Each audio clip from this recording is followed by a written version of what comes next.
All right, people. Welcome to the channel. This is Comic Book Opinion. My name is Elias. Thanks again for coming through and visiting. I'm gonna go through this week's comic books, what I read. This week was a good comic book week. Let me let you know. Just gonna get to what was kind of good, what was good reads, what was kind of mediocre, and what was really really good. I got one cover of the week. I got no old school finds. I'm gonna open up a Pokemon deck, and I'm gonna open up one of the blind bags. I got 3 of them, so I'm gonna open up one. Hopefully, I get that one, the one cover with Spider-Man on it, with Invincible, that everyone's going crazy over.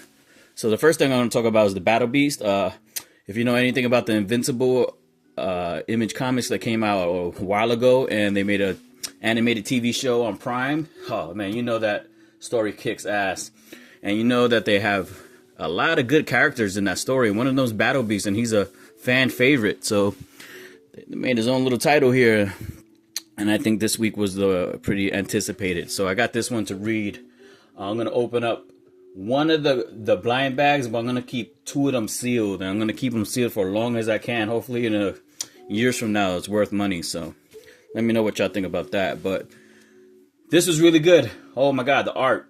Fantastic. Color pops, transitions, texture to the background, foreground. Everything was good. It reminded me of reading the Invincible back in the day. They did the character justice. Very brutal. What you expect, a good, solid fight of just brutal stuff, man. You just want to see a good action fight scene. And this came through, man. This was a good read, one of the reads of the week. This was really good. What you expected, it did not fail. If you still get your hands on this, I don't know how fast this is gonna sell out in your local comic book store, but get your hands on this, man. The next thing I'm gonna talk about is some independent comic books. Another one is called Cold Witch, which is a branch off of another comic book. I can't remember the name right now. Sorry for that, but this was okay. It has to do with the Shrouded College, and I guess this is the first time I ever read this story. I didn't read the other little series that's connected to this, so I guess this is just a branch off of that main one, which was really good. Again, the art was good, texture was good, transitions was good, the way that people talk to each other is good. In this particular comic book, there is a lot of narration, characters talking to each other and getting you built up. This seems to me like the second issue should have been with the first issue. So I don't know if I'm ever going to get the second issue, but it was pretty good, but I don't know if it was intriguing enough for me to get the second issue. It's about a certain character that passed away, and his girlfriend is out for vengeance, and she wants to figure out what's going on. So she gets help of 2 other people that are connected to the Shrouded College, which the Shrouded College is like this big enterprise for like a facility enterprise where they have a lot of members that have special abilities and magic and all this other stuff. And she's trying to get down to what happened. It leads her to the Cold Witch, where she has to go to Siberia, and that's basically the whole story. If you know any more about the whole world of the Shrouded College, it's probably up your alley. But this was okay. I don't know if I'm going to continue this, but this was a good read. Another really good read is this Hive. So I got the first issue a while ago, a few weeks ago, maybe a month and a half ago. And it was a little confusing. By the time I got to the second and third issues, kind of explaining what's going on. This one, it really comes to a point where it's all together and you kind of figure out how the pieces are fixing, putting together, who's on what side, and what's kind of really, really going on. So it's basically a group of individuals that have these abilities that they could manipulate someone's vibration. And there's groups of them where they're called the Hive, and they're assigned, or they are brought up to be assassins. So in this Hive, there's one particular group against another group within the same company, and they don't know that they're both being manipulated to to cancel each other out by a bigger threat.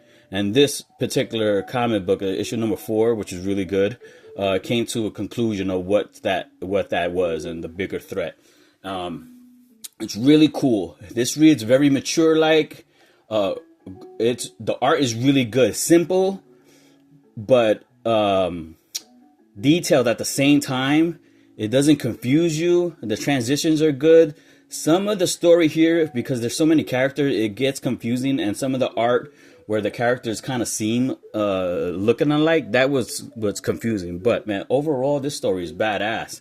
The first few issues might lose someone's interest, and then I might get into it, but I stuck with it, and by the time I got to this, I finished reading it earlier. This is really good.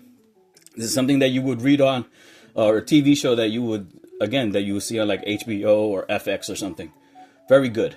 Good read. All right, another real good read was Jedi Knights. All right, this was really good. This is way different from issue number 1 and 2, and I don't know if you could see how the cover is, but this is a pretty big monster. It's called a Kai something or other. And what was cool about this particular issue was different from issue number 1 and 2, that every page was a full page. It didn't give you the panels. And it was like that throughout the whole book. So it was a very quick read, very entertaining. It got straight to the point. The art is really good. The art matches what a Jedi or Star Wars might feel like. Again, it's like you're watching the TV show when I was reading it. And it has to do with Obi-Wan and his master. And I forgot his master's name again. I'm bad with the names. Let me know in the comments.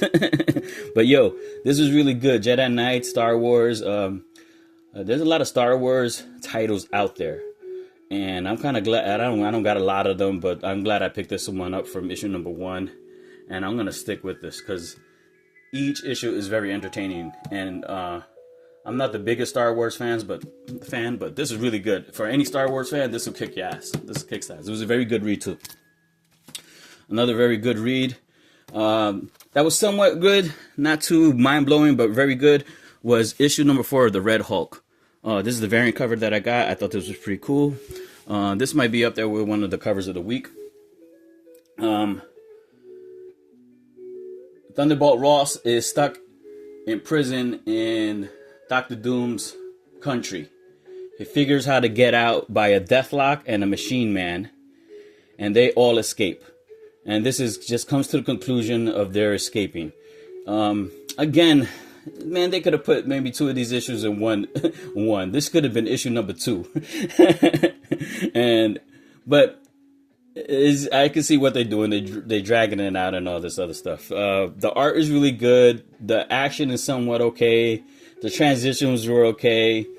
The writing was okay.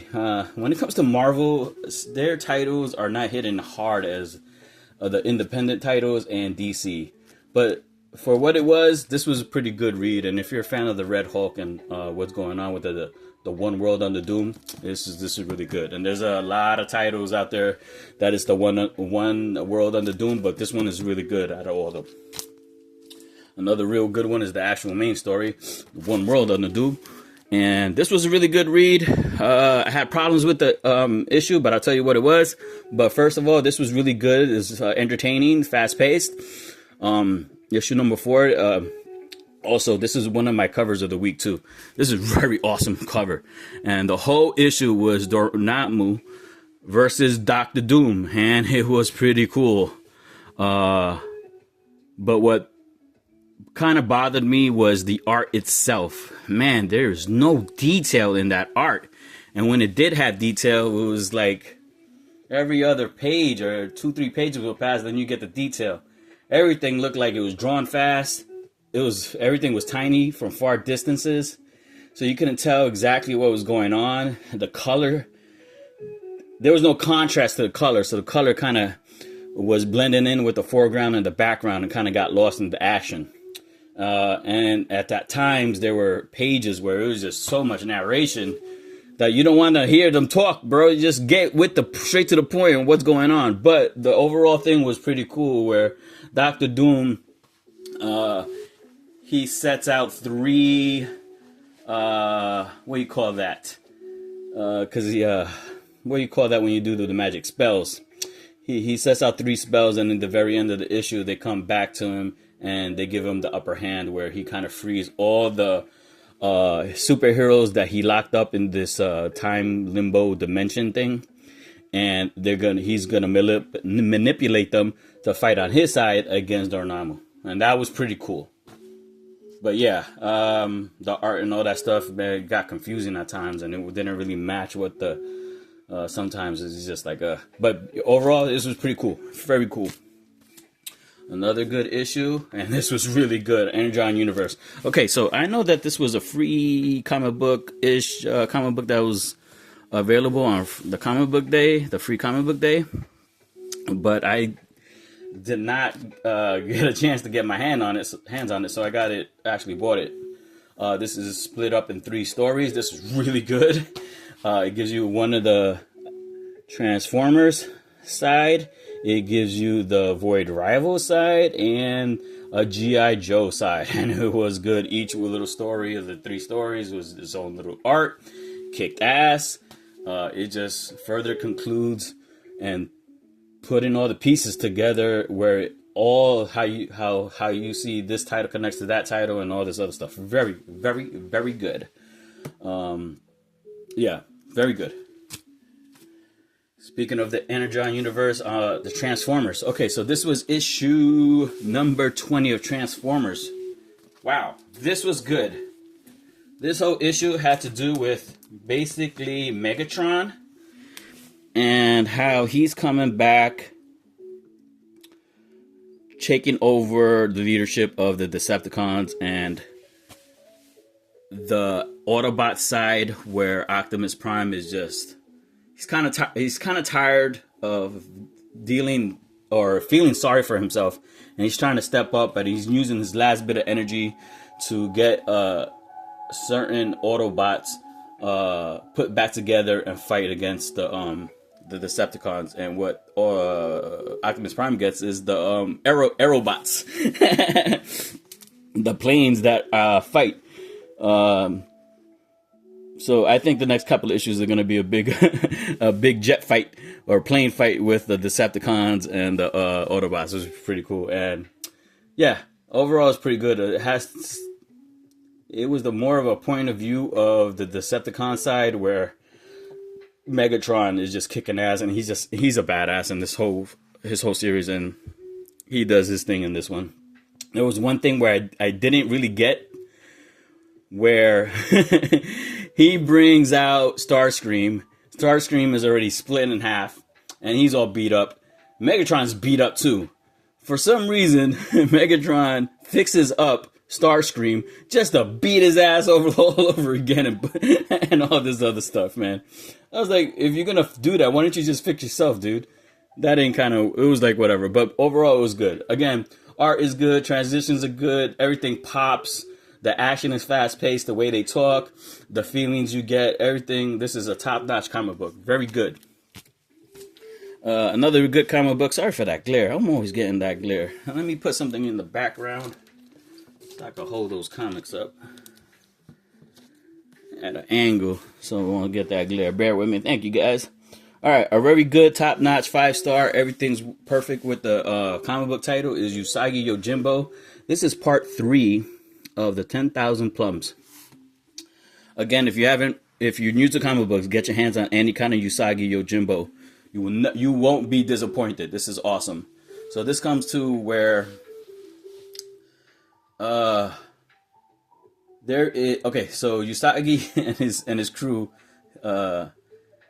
is always on a journey, and they're going to town in this huge country, and each where they go, they fall into a different adventure. And this is another little small adventure where it started off where this creature lady, she was like a werewolf looking thing. She turns herself into an old lady, goes into this town of the Plums, asks for help or asks for food so she could save her daughter. Her daughter ends up dying because they deny her the food. So she goes back into the town and declares like war on them, or wants to have her revenge and kill the village. at the same time, the village is asking for help, and they ask Usagi Yojimbo's and his friends help. So they find out who she is, and then in the middle of the fight, they find out that she's a shapeshifter. So big battle, what going on? There's a fight. They find out that fire could hurt her, so they kind of torture her, or they try to. They throw fire on her. She ends up transforming back into like a wolf, runs away. And while she's running, she's already on fire. So she goes into the field of all the plums that make this whole village money. And this is how the village thrives. But her on fire, running through the fields, turns everything into fire. And kind of destroys the whole crops and all that stuff. And then later on, the next day, the fire is out. They're searching for the body. And they see the body. One of the soldiers runs back and says, "Oh, I see the body." And they come back, and another soldier is about to stab the body. And Usagi's like, "No, don't do that. Because you didn't respect her when she was alive. Don't disrespect the dead. You denied her. And then this is why your crops burned down, because you denied her food and you killed her daughter and all this other stuff." And maybe her intent wasn't so evilish. And that was the whole message of the story. Badass. There's 2 more parts to this, because it was a 5-part miniseries, each the continuous large story. And I think there's a twist where at the very end, where one of the soldiers said, "Oh, I saw the body. It was really her." And I think that's going to come back. And this is one of my covers of the week. It's just badass. Another pretty cool comic book. Oh, wow. This was really good. More than what I expected. I thought it was going to be another cash grab and kind of be corny. Was the Spiderverse versus Venomverse. Yo, this was really good. What was really cool about this was it was split. One half was Spider-Man's side, and the other side was Venom's side. And in the narration, the word bubbles and the narration bubbles, it was split where they're talking at the same time. Instead of giving you double shit, you could tell that they were both talking, and they discolored it where it was negative, positive, and it was badass throughout the whole comic book. Very cool. And the spiders team up with their team. The Venoms go with their team, and there's 3 little challenges. One of them was a race to a tower, or whoever gets there first. And if you run into the other team, so be it. And that was what happened. Very cool. More than what I expected. I'm going to continue on with the whole story. But yeah, if you're interested in this, I think this will be up anybody's alley to read. A good read, entertaining, fast-paced. Art popped. Everything popped. It was good. All right. A really kick-ass comic book this week. Why am I getting the glare? Sorry for that. I wasn't getting the glare the other one. That first little part. But I'm getting it now. Anyways, I'll do it this way. It was World War V Vampires, DC Vampires. This continues to just kick ass. Always good. Everything is top notch. Everything's perfect about this comic book. Entertaining. This is what comic books is all about. The team that are putting this together, you could tell that they're having fun with this, and they're taking it seriously. They're taking it fun. They're just badass with it. Everything's perfect with this art. The way they talk, the banter, the transitions, the first few issues of this, it gets kind of confusing because there's so many characters and there's so many moving parts. But this kind of comes ahead of it all getting together and kind of making more sense in the one linear story. And what it's about is about the DC vampires against the superheroes that haven't been changed to vampires, and they have to kind of group up and fight Darkseid, because Darkseid came into this world and he knows that they took over the son, his kid, which is a vampire. They're brought up as a vampire. They have hold of the son, and he's just trying to get his son, but he's killing everybody in between. And it's just badass. Overall, it's really good. Ra's al Ghul's Batman. The butler guy, Pennyworth, is fucking a Green Lantern. Green Arrow is a badass. The Batgirl is the queen of all vampires. It's just badass, man. Get this. There's a lot of superheroes, a lot of crossovers. Art is fantastic. Everything's fantastic. All right, so what I'm going to do which was another really cool cover of the week. I thought it was this cover. Is this Battle Beast. So what I'm gonna do is I'm just gonna open up. I got 3 copies of this, and I'm gonna open up. I'm just gonna open up one of the blind bags. So just bear with me. I'm gonna do this. Hopefully you don't get a glare too much. And my scissors ain't tight. Wow. Some thick plastic. So I'm gonna try to do it without ruining the comic. Hopefully it's share what I got. Oh wow, this is some thick plastic, bro. Alright, let's see what we got here.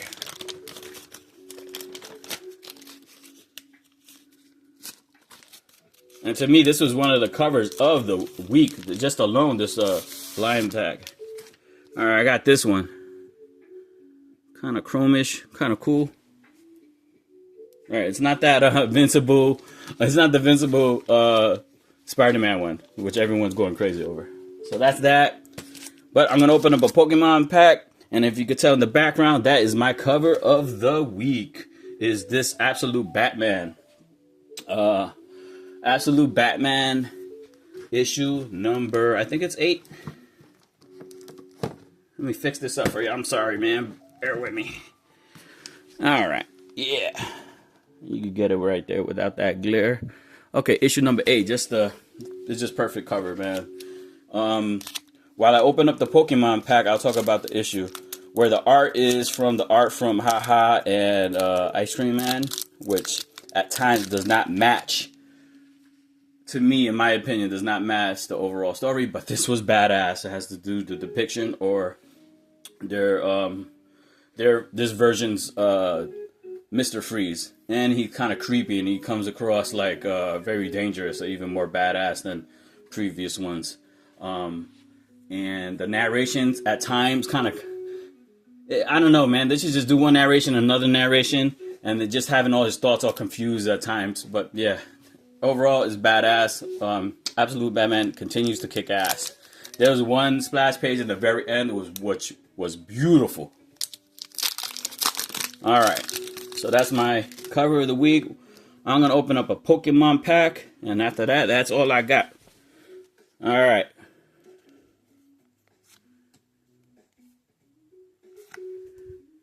Try to get my thumbs not smudging the pictures. Some of these I got a lot. I got a lot of those.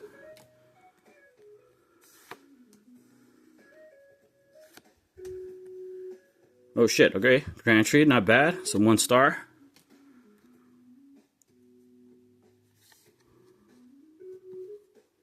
Oh, yep, that's it. Not a really good thing. Alright, cool. Alright, people. Thanks for visiting the channel. Thanks for listening. Let me know what y'all think. Let me know what y'all collected this week. What was badass or not. Alright, have a good one. Take it easy, people.